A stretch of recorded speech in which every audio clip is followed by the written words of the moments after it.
रहीम। ये test MCQs में आपको बता रहा हूँ, लेकिन दाखिल ये एमसीक्यूज में बता रहा हूँ, लेकिन पहले एक चीज़ ध्यान में रखिए कि ये मैं सब स्टूडेंट्स को बताऊँ कि आपका जो टेस्ट होता है ये आपकी ट्रेनिंग है यहाँ पे, सही है। तो आपका रिजल्ट जैसे भी आ जाए, ठीक, रिजल्ट पे आपने अभी फोकस नहीं करना है कि लेट से अगर आपके 100 या 80 मार्क्स आ जाए और आप कहे कि ये तो हालात खराब भी, सही है, ऐसा नहीं है। या अगर किसी की ज्यादा भी आ जाए तो ये 3 चैप्टर का टेस्ट है।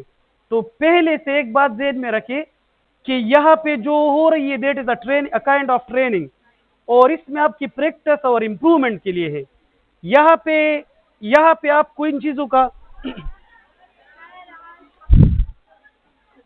खराब दे।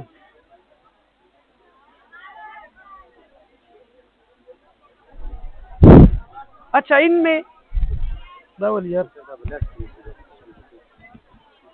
बाबा निश्ता का ना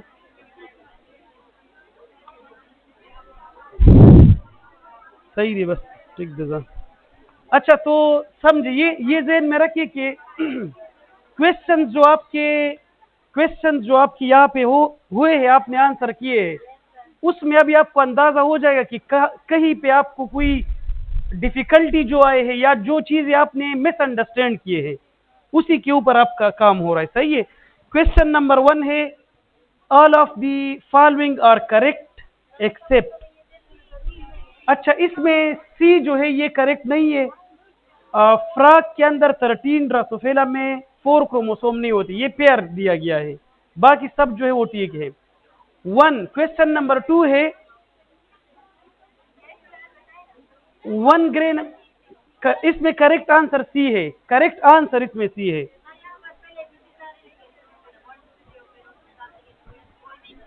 अच्छा, क्वेश्चन नंबर 1 में आपका आंसर क्या है? C correct option.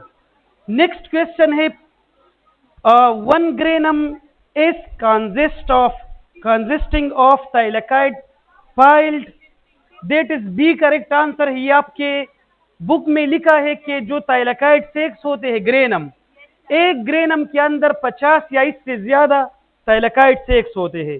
तो यहाँ पे आप क्लोजर आंसर देके तो दैट इज अबाउट 50 या 50 और मोर। इसका करेक्ट आंसर क्या हो जाता है? दैट इज क्वेश्चन नंबर 2 में बी करेक्ट आंसर है। नेक्स्ट क्वेश्चन है, द जेनेटिक मटीरियल और heredity material of bacteria consist of.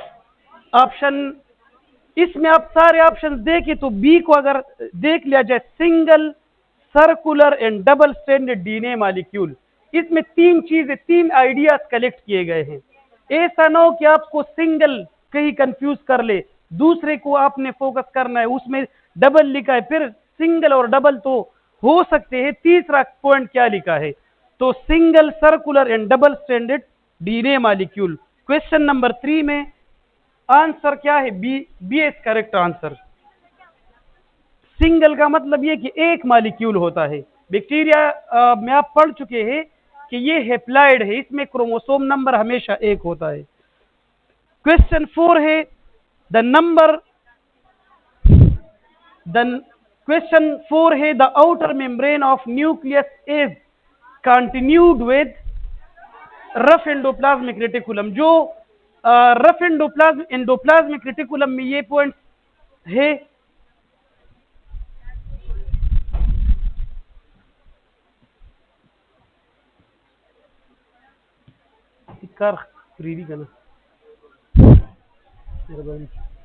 अच्छा क्वेश्चन 4 को क्लियर कर लेके, एंडोप्लाज्मिक रेटिकुलम के 2 टाइप्स है, एक स्मूथ एंडोप्लाज्मिक है और एक रफ है। इसमें सेकंड पॉइंट यही लिखा है कि rough endoplasmic reticulum outer membrane के साथ अटैच होता है और स्मूथ जो है that is toward the cell membrane. यहाँ पे 4 में correct answer is B is the right answer and that is rough endoplasmic reticulum. Question 5, which one of the following cell organelle increase cell mass? इसमें सी, यहाँ सी लिखा है लेकिन this is B correct answer है chloroplast. और इसका simple explanation है कि चूंकि सेल के अंदर लाइट का जो ट्रेपिंग मैकेनिज्म है that is by the chloroplast. Light trap करना और फिर इससे कार्बोहाइड्रेट्स बनाना, तो that is somewhat a kind of increasing the cell mass. तो इसका करेक्ट आंसर क्या है क्वेश्चन 5 में? बी करेक्ट आंसर है, क्लोरोप्लास्ट आप इसके साथ लिख सकते हैं। क्वेश्चन नंबर 6, क्लोरोप्लास्ट को मेंशन करें क्योंकि उधर सी लिखा है तो ये बी है। The percentage of lipid in plasma membrane. अच्छा, ये 20 to 40% है बाई डेंसिटी। इसकी अमाउंट जो है वो कम है, इसकी वॉल्यूम, लिपिड्स की वॉल्यूम ज्यादा होती है, इसने डबल मेम्ब्रेन बनाया होता है। लेकिन बस, लेकिन इसके अंदर जो डबल मेम्ब्रेन की अमाउंट या वॉल्यूम ज्यादा है, लेकिन परसेंटेज कैसे कम है कि इसकी डेंसिटी, द प्रोटीन की डेंसिटी ज्यादा है। यौमेंट सबरू कैसे ही अब्दुल्ला दादा को ब्याह करना कहीं। अच्छा,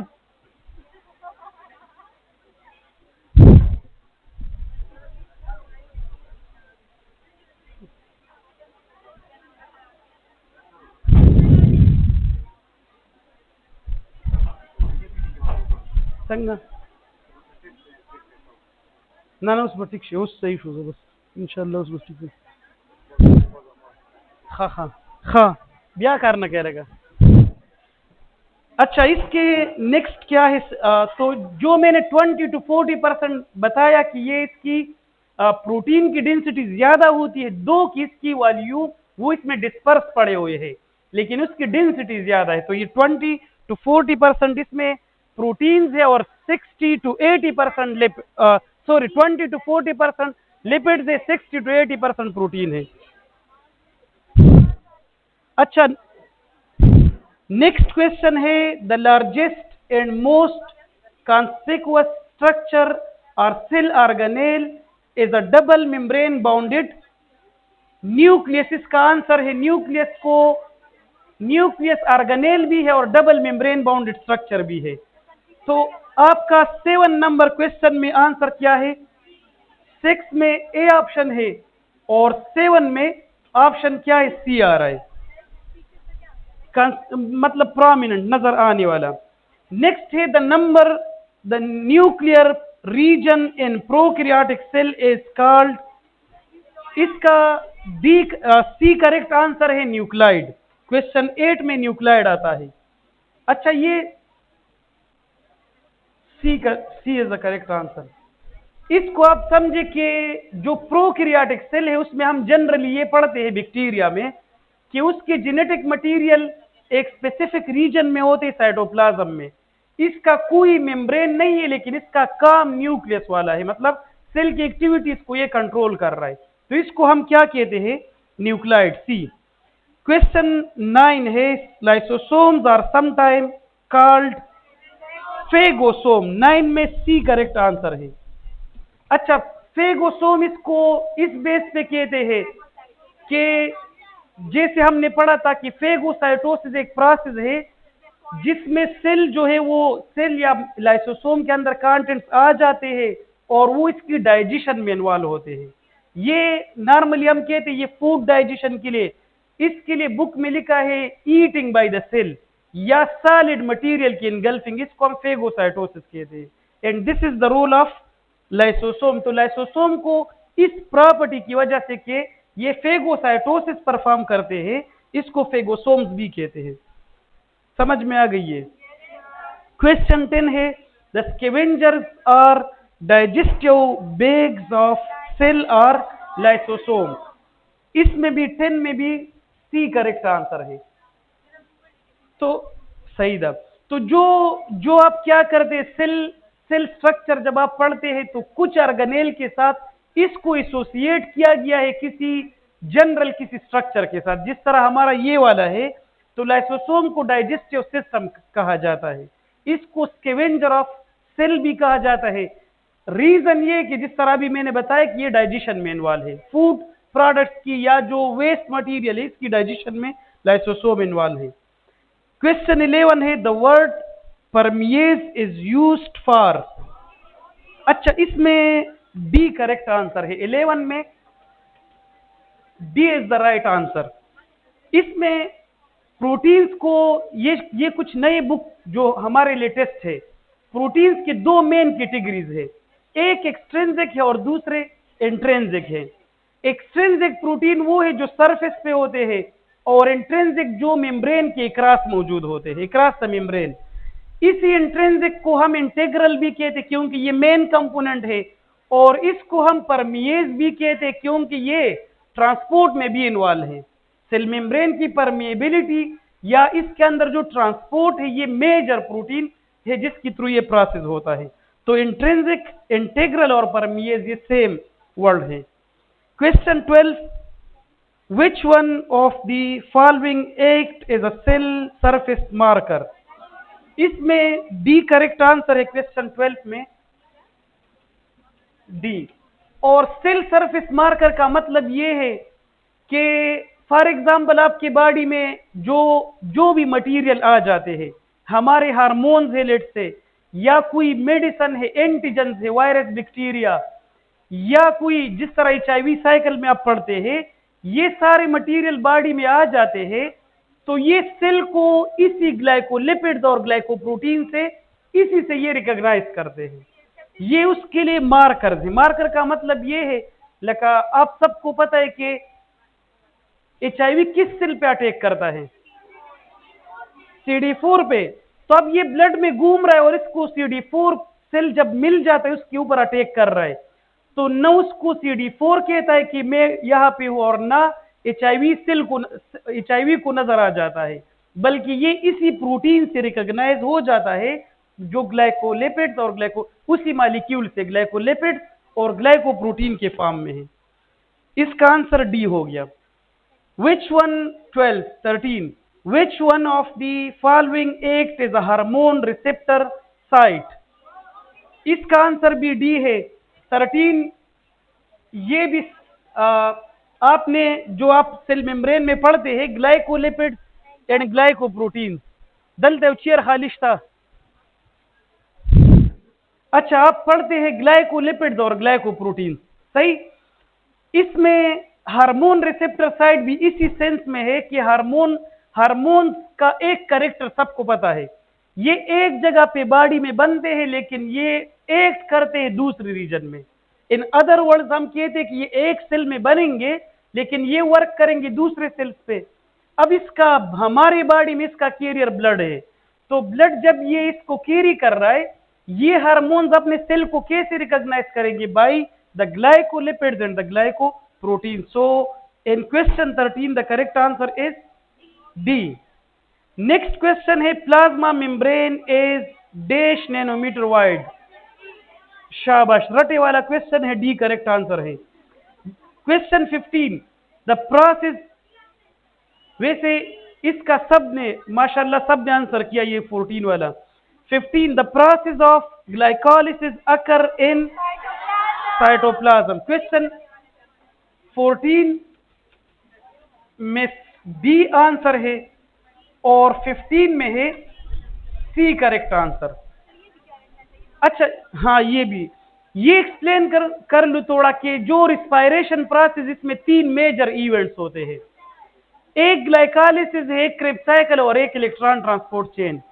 ग्लाइकोलिसिस होता है साइटोप्लाज्म में, क्रेब्स साइकिल और इलेक्ट्रॉन ट्रांसपोर्ट चेन होता है माइटोकॉन्ड्रिया में। यस।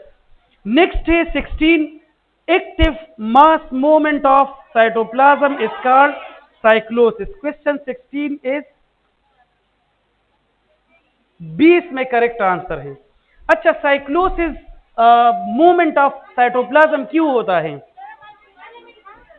इसमें सारे साइटोप्लाज्म की जब मूवमेंट होती है तो इसकी वजह से सारे ऑर्गेनेल्स की मूवमेंट होती है, और ये मूवमेंट जो है ये ज्यादा इंपॉर्टेंट है।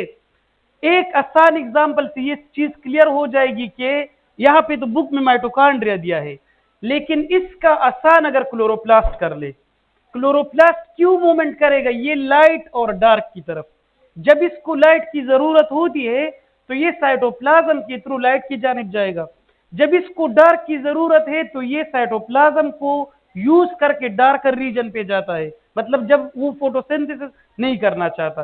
तो साइक्लोसिस जो है साइटोप्लाज्म या सेल ऑर्गेनेल की मूवमेंट, इसको हम साइटोप्लाज्मिक स्ट्रीमिंग मूवमेंट भी कहते हैं। It is also called cytoplasmic streaming movement. ये इसके साथ आप नोट करते जाएं। क्वेश्चन 17 है eukaryotic ribosome is consist of. अच्छा, बी इसका करेक्ट आंसर है 17 का, बी के यूकैरियोटिक राइबोसोम जो है इसका टोटल साइज कितना है, 8 है। इसका स्मॉल सब यूनिट 40 है और इसका लार्ज सब यूनिट 60 है। ये दोनों जब कंबाइन हो जाती है तो ये 70 ये 8 बनता है। इस स्वीडबर्ग कांस्टेंट है, ये यूनिट है राइबोसोम का, और स्वीडबर्ग साइंटिस्ट ने फर्स्ट टाइम सेंट्रीफ्यूगेशन प्रोसेस में ये डिस्कवर किया था, सेंट्रीफ्यूगेशन में। तो जी, साइटोप्लाज्मिक स्ट्रीमिंग मोमेंट। क्वेश्चन 18 है in some cases polysaccharides may be synthesised from simple sugar in the Golgi bodies. इसका आंसर है 18 का, बी करेक्ट आंसर है। ये आपको आप बुक में देखे तो उधर लिखा है कि ग्लूकोज मौजूद है गोल्गी बॉडीज में, ये चेंज हो जाते हैं स्टार्च में अगर इसकी जरूरत है, और इस प्रोसेस को हम मॉडिफिकेशन कहते हैं। गोल्गी बॉडी का एक रोल ये है, सुने प्लीज, गोल्गी बॉडी का एक रोल ये है कि ये प्रोडक्ट्स की मॉडिफिकेशन कर रहा है, एक फॉर्म से दूसरे फॉर्म में ये कन्वर्जन कर रहा है। So B is the correct answer. Question 19 है glycolipids are synthesized by Golgi bodies. ये भी सेम वही मॉडिफिकेशन प्रोसेस है कि जिसमें ये एक प्रोडक्ट से दूसरा बना सके। 19 में भी बी करेक्ट आंसर है। क्वेश्चन 20 है which one of the cell organelle is involved in photo respiration. अच्छा, फोटो रेस्पिरेशन एक प्रोसेस है जिसमें 3 ऑर्गेनेल्स इन्वॉल्व है। इसमें क्लोरोप्लास्ट इन्वॉल्व होता है, इसमें पैराक्सिसोम इन्वॉल्व है और इसमें माइटोकॉन्ड्रिया। और अगर कोई स्टूडेंट जो है वो पुराने टेस्ट देख रही हो तो उन टेस्ट में आप देखें कि इसमें हर एक टेस्ट में से क्वेश्चन आए फोटो रेस्पिरेशन या इन ऑर्गेनेल्स पे, करेक्ट सीक्वेंस पे एक क्वेश्चन आए कि करेक्ट सीक्वेंस क्या है फोटो रेस्पिरेशन में। तो जो मैंने बता दिया कि फर्स्ट क्लोरोप्लास्ट है, फिर इसके बाद पैराक्सिसोम है और इसके बाद क्या है, माइटोकॉन्ड्रिया। यहां पे बी करेक्ट आंसर है 20 में,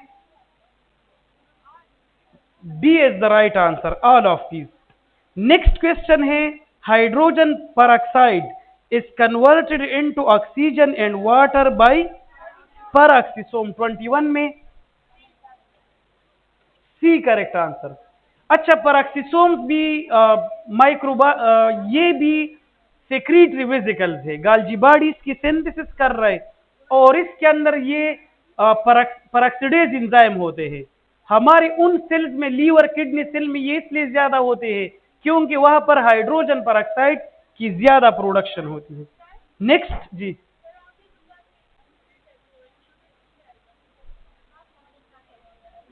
अच्छा ये क्लास जब डिस्कशन खत्म हो जाए तो फिर आपकी क्वेश्चंस में आंसर करूंगा इंशाल्लाह। सही है। क्वेश्चन 22 है which organelle is responsible for the primary packaging of chemical that will be dispersed throughout the cell. इसका भी करेक्ट आंसर क्या है 22 में भी, A is the right answer and that is Golgi body. Question 23 है what is the function of Golgi apparatus in the cell. Yes, इसका 23 का answer क्या है, सी इसका आंसर है। ये मॉडिफिकेशन में, चूंकि गोल्गी बॉडीज मेनली मॉडिफिकेशन में इन्वॉल्व है तो हम इसको C is a more appropriate answer. Question 24 है व्हाट इज, ये तो सब ने आंसर करना है, what is the diameter of chloroplast. शाबाश, 24 में करेक्ट आंसर है बी। नेक्स्ट क्वेश्चन है which one of the following is non membranous cell organelle. Centriole भी नॉन मेम्ब्रेनस है, राइबोसोम भी नॉन मेम्ब्रेनस है। 25 में बी करेक्ट आंसर है। अच्छा, 26 है which of the following is a single membrane cell organelle. All जो है सारे, लाइसोसोम, पैराक्सिसोम और ग्लाइक्सिसोम, ये सारे एक एक मेम्ब्रेन वाले हैं। 26 में आंसर है D is the right answer. Question 27, undifferentiated cells such as egg have about, yes it is 30,000 pore per nucleus। ये एक छोटी सी एक इसमें एक्सप्लेनेशन है, वो ये है कि ये हमारी बुक में दिया है कि जो न्यूक्लियर पोर्स है इसकी अमाउंट ये वेरिएबल है, ये कुछ सेल में कम होता है और कुछ सेल में ज्यादा होता है। तो जो सेल्स कौन से है, जो अनडिफरेंशिएटेड सेल है, जिस तरह एक सेल है, तो ये क्वेश्चन एक सेल भी आ सकता है, अनडिफरेंशिएटेड भी उसके अंदर ये न्यूक्लियर पोर ज्यादा है। रीजन में एंड में बता रहा हूं, ये ज्यादा है एंड दैट इज 30,000। जो डिफरेंशिएटेड सेल्स है, जो डिफरेंशिएटेड सेल है इसमें ये नंबर क्या है, ये कम है। जिस तरह रेड ब्लड सेल है आरबीसी के अंदर, इसके न्यूक्लियस में कितने 3 से 4 न्यूक्लियर पोर्स होते हैं। तो इसमें दो बातें ज़हन में रखनी है, एक ये कि जब ज़हन में ये आ जाए कि आरबीसी में तो न्यूक्लियस नहीं होता, तो ये न्यूक्लियस की इसकी अर्ली स्टेज की बात हो रही है, मतलब बाद में ये न्यूक्लियस लॉस करता है, स्टार्ट में न्यूक्लियस होता है इसमें। दूसरा ये कि अनडिफरेंशिएटेड और डिफरेंशिएटेड ज्यादा और कम की रीजन ये कि ज्यादा इसलिए होते हैं कि जो अनडिफरेंशिएटेड सेल्स है they are more active physiological. इसका डीएनए एक्टिव फॉर्म में होता है, प्रोटीन सिंथेसिस इसमें होते हैं, ट्रांसपोर्ट होते हैं, transport within the nucleus और मेम्ब्रेन ये ज्यादा होता है, साइटोप्लाज्म ये ज्यादा होगा as compare to differentiated cell. Next इसके बाद है क्वेश्चन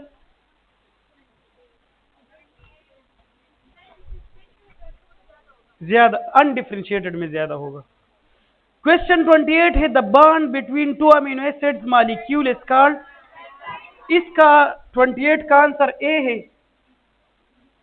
इसमें दो चीज, एक चीज और भी जहन में रखें और वो ये है कि ये पेप्टाइड बॉन्ड का नाम क्यों पेप्टाइड है। हाँ, इसको पेप्सिन एंजाइम की वजह से ये नाम दिया गया है, क्योंकि स्टार्ट इसकी डिस्कवरी इसी से रिलेटेड है कि पेप्टाइड बॉन्ड की ब्रेकडाउन या इसकी हाइड्रोलिसिस कौन करवा सकता है, पेप्सिन मॉलिक्यूल। नेक्स्ट है question 29, both DNA and RNA are synthesized by the process of. अच्छा, यहाँ पे आप देखें तो इधर एक डिस्ट्रक्टर यूज हुआ है। अगर आप सोच ले कि सिंथेसिस में तो हमें पता है डीएनए रिप्लिकेशन के थ्रू डीएनए की सिंथेसिस होती है, ट्रांसक्रिप्शन के थ्रू आरएनए की सिंथेसिस होती है, लेकिन ये लगा ऐसा तो नहीं है कि डीएनए रिप्लिकेशन से दोनों बन रहे, न ऐसा है कि ट्रांसक्रिप्शन से दोनों बन रहे। तो कोई ऐसा जनरलाइज्ड प्रोसेस, मतलब अगर आपको जल्दी हो तो शायद आप ए ऑप्शन कर लिया, बी या किसी ने किया भी होगा, तो इसका डी ऑप्शन करेक्ट है। Polymerization is a general term जिसमें बस पॉलीमर की फॉर्मेशन होती है। तो यहां पे 29 में D is the right answer. अच्छा, ये मैं रिपीट कर रहा हूं, मैंने कहा कि डीएनए की सिंथेसिस होती है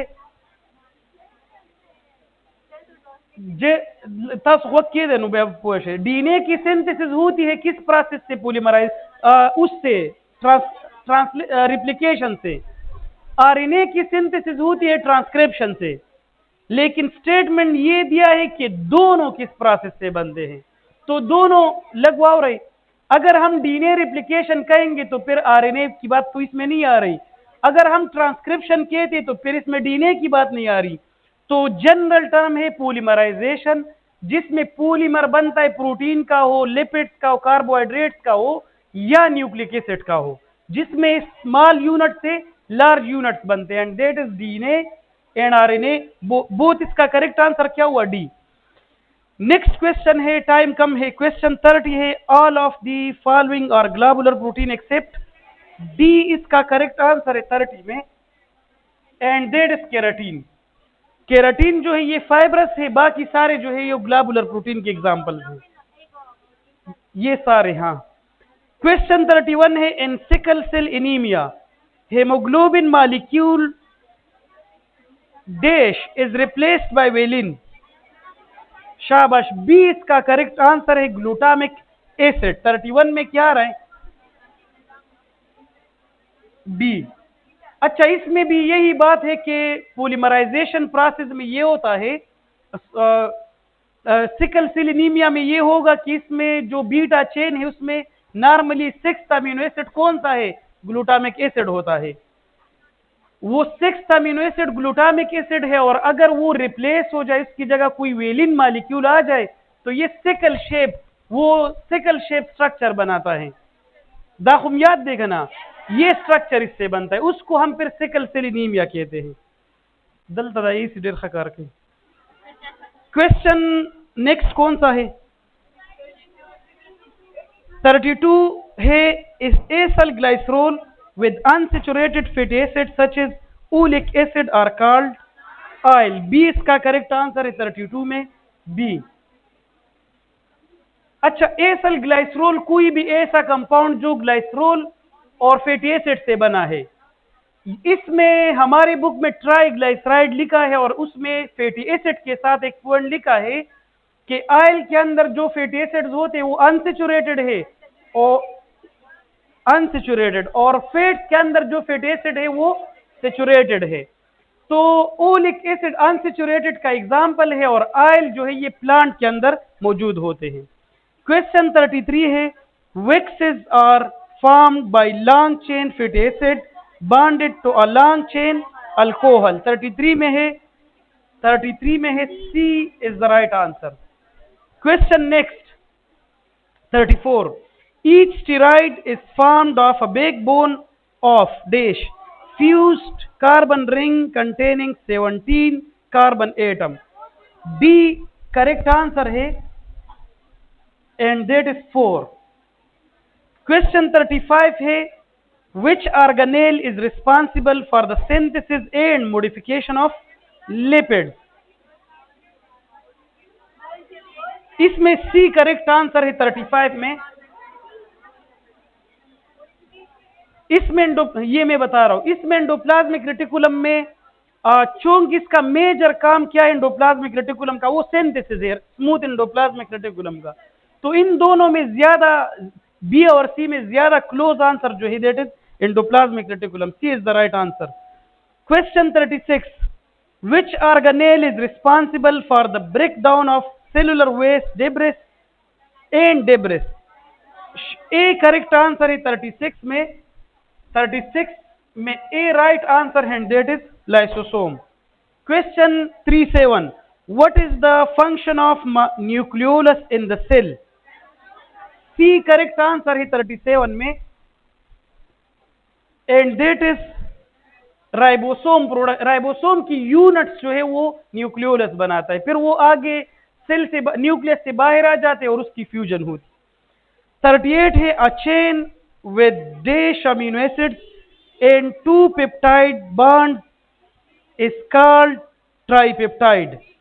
तो कितने अमीनो एसिड्स होने चाहिए कि ये ट्राइपेप्टाइड बना ले? हाँ, तो 38 में क्या हुआ? बी करेक्ट आंसर है। ट्राई, टेट्रा, पेंटा, डाई, ये वर्ड जब, हाँ ये सुने प्लीज, ये वर्ड हम इसलिए यूज करते हैं to represent the number of amino acid, not number of bond. Number of bond अगर 2 है तो मॉलिक्यूल ट्राइपेप्टाइड होगा, अगर नंबर ऑफ बॉन्ड 1 है तो डाइपेप्टाइड मॉलिक्यूल होगा। नेक्स्ट क्वेश्चन है 39, protoplasm can not survive if its water content is reduced as low as 10%। 39 में डी राइट आंसर है। सही शो। क्वेश्चन 40 है, which class of sugar is present in nucleotide.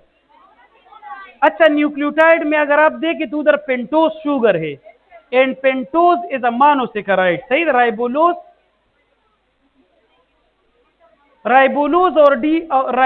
और deoxyribose, ये दोनों क्या, ये मोनोसेकेराइड है। 40 में ए करेक्ट आंसर है। नेक्स्ट है 41, a triose with ketonic functional group is. D 41 में डी राइट आंसर है। अच्छा, इसको डी लिखा, ये सी है। इसमें डाईहाइड्रॉक्सीसीटोन जो है ये पीजीएल का फास्फोग्लाइसरल्डिहाइड का आइसोमर है। ग्लाइकोलाइसिस प्रोसेस में प्रिपरेटरी फेज के एंड में, यहां पे दो स्टूडेंट्स बातें कर रहे हैं और पूरा क्लास उनसे डिस्टर्ब है। डाईहाइड्रॉक्सीसीटोन फास्फेट डीएचए, ये प्रिपरेटरी फेज में डीएचए और पीजीएल एंड में लिखा है ग्लाइकोलाइसिस में, ये एक दूसरे का आइसोमर है। बाकी ये डिटेल के ये कीटोन शुगर है, ये फेडरल बुक में लिखा है, अदरवाइज हमें पता है। दगा खत्म शिबिया क्वेश्चंस का वैसे ही 42 which one of the following is branch chain? A correct answer है 42 में, एंड दैट इज ग्लाइकोजन जो है ये ब्रांच स्ट्रक्चर है, बाकी सेल्यूलोज जो है ये स्ट्रेट चेन है। क्वेश्चन 43 है 43 glycerol react with saturated fatty acid to form animal fat. 43 में है A is the right answer. Next है 44 which organelle is responsible for the storage and release of calcium ions in the cell? B correct answer है 44 में, that is endoplasmic reticulum। Question 45 है coenzymes are synthesized from vitamins and dinucleotide। ये जो coenzymes हम पढ़ते तो ये है डाइन्यूक्लियोटाइड, ठीक। इसके अंदर डाइन्यूक्लियोटाइड में एक जो नाइट्रोजिनस बेस है उसकी जगह कौन ऐड हो जाता है? विटामिन ऐड हो जाता है। तो यहाँ पे बी करेक्ट आंसर है, दैट इज डाइन्यूक्लियोटाइड। लका एनएडी एफएडी और एनएडीपी जो है ये क्या, ये डाइन्यूक्लियोटाइड है। क्वेश्चन 46 है which group is responsible for the differentiation of amino acids from, that is D. 46 में आर है। हाँ अच्छा, ये आर जो है ये भी थोड़ा सा बताओ कि आर आपके हर टॉपिक में आर लिखा है, कार्बोहाइड्रेट्स में भी दिया है, प्रोटीन्स में भी है, लिपिड्स में भी है, न्यूक्लिक एसिड में भी है। और आर का मतलब क्या है? ये वेरिएबल ग्रुप को रिप्रेजेंट करता है जो कोई भी चीज हो सकता है लेकिन कांस्टेंट ना हो। तो यहां पे अगर आप देख ले कि अमीनो एसिड में कार्बोक्सिलिक ग्रुप जो है ये कांस्टेंट है COOH, लेकिन आर इसमें हाइड्रोकार्बन है और वो लॉन्ग चेन हाइड्रोकार्बन हो सकता है 16 कार्बन वाला भी, 20 कार्बन वाला भी। जिस तरह बुक में ओलिक एसिड के अंदर 16 कार्बन है, 18 कार्बन है, पामेटिक एसिड में 16 कार्बन है। Question 47 which one is present in same percent composition in both bacterial and mammalian cell, that is C is the right answer 47 में। और वो क्या है? Hormones and enzymes. Next question है the class of lipid without fatty acid is, ये अच्छा इसी तरह क्वेश्चन लास्ट ईयर आया भी था और लेकिन ऑप्शंस चेंज थे। यहां पे क्लास ऑफ लिपिड्स जिसमें फैटी एसिड नहीं है वो स्टीरॉइड्स है और टर्पिनाइड्स है। वैक्सीज में एक फैटी एसिड होता है। तो 48 में both B and C, D is the right answer. Question 49 है what is the function of vacuole in plant cell? Storage of water and nutrient. A is correct answer. 49 में क्या है? A is the right answer. Question 50 है which one is a competitive inhibitor?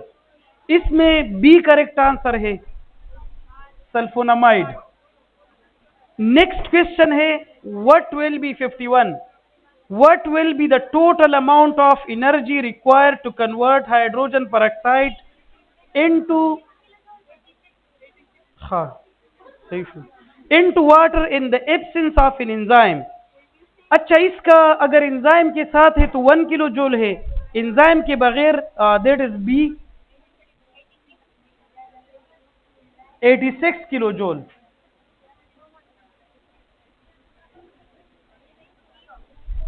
Next question है the pH of catalase and urease is 7। 52 में A right answer है। साजा edu गोरे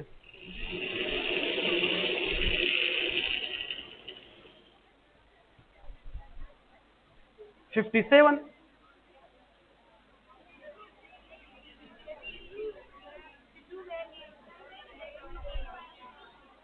ए correct answer है।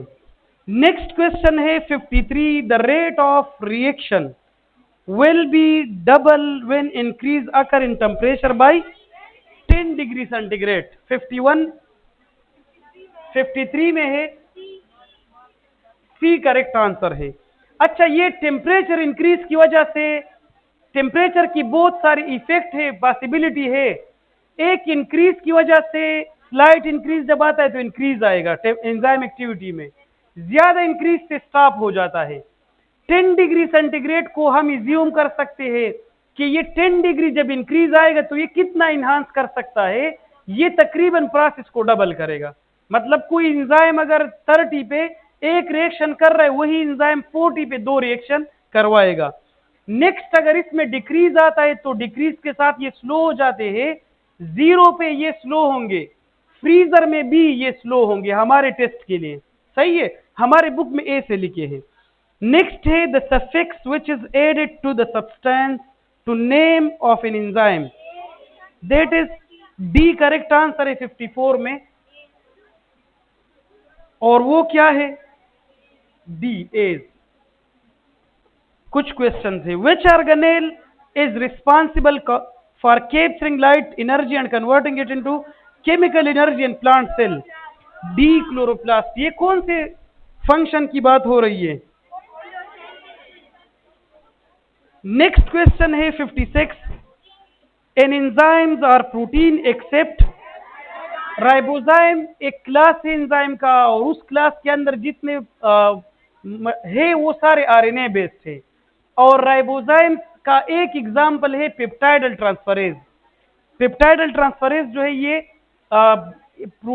उसमें protein synthesis में इसका एक रोल है।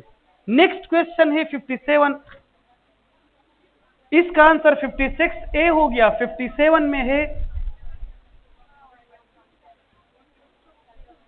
which cell organelle is responsible for the transport of protein and lipids within the cell? Endoplasmic reticulum, C is correct answer।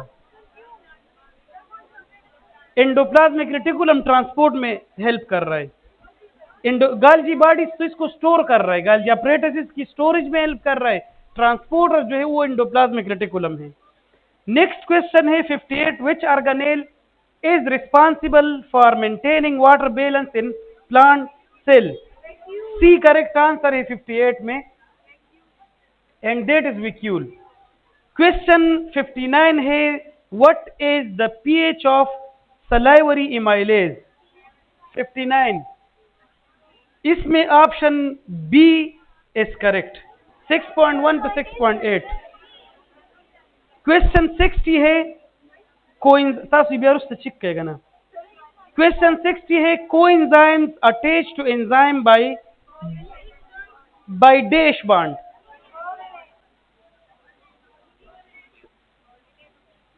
60 में answer है D.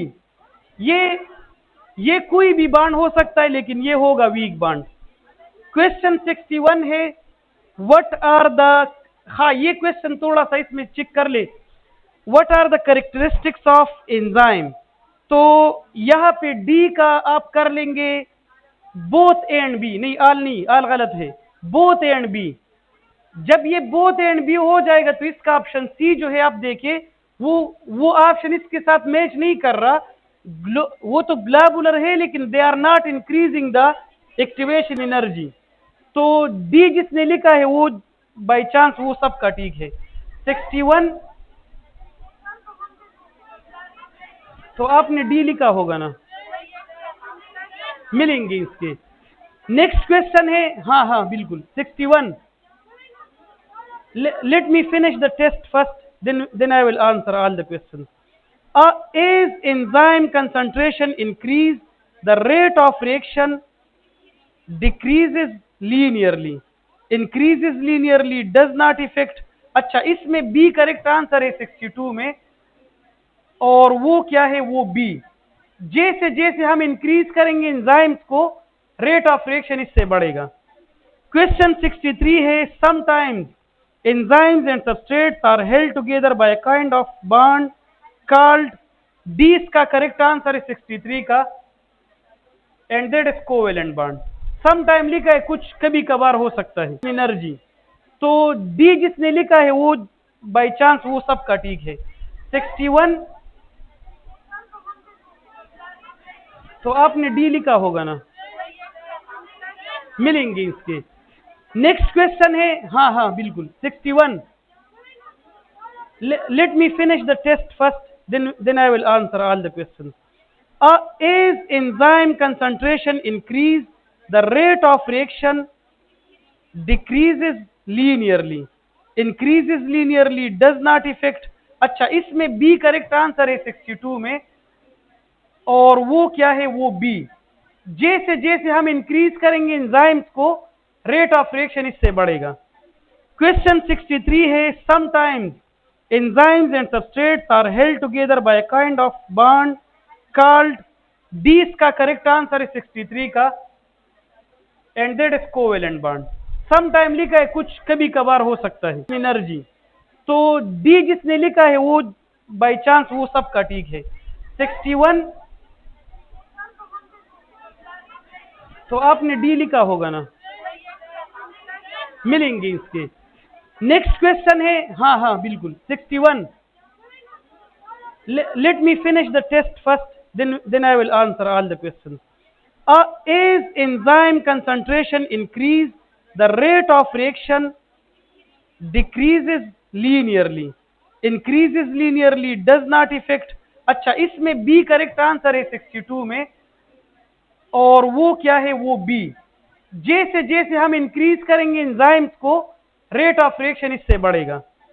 Question 63 है, sometimes enzymes and substrates are held together by a kind of bond called, D इसका correct answer है 63 का, and that is covalent bond.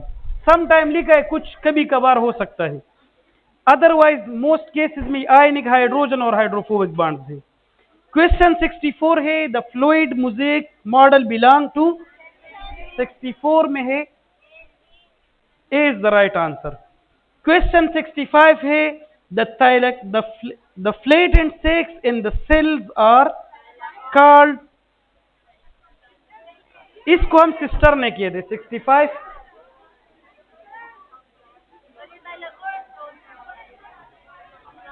Question 66, ribosomal RNAs produced in nucleolus, और 67 का है, the site of aerobic respiration in cells are mitochondria. 66 में क्या answer है, B, और 67 में सी। लास्ट क्वेश्चन है कि which of the following plastid are colourless. 68 में है, ए इज करेक्ट आंसर है, and that is leucoplast. Ji,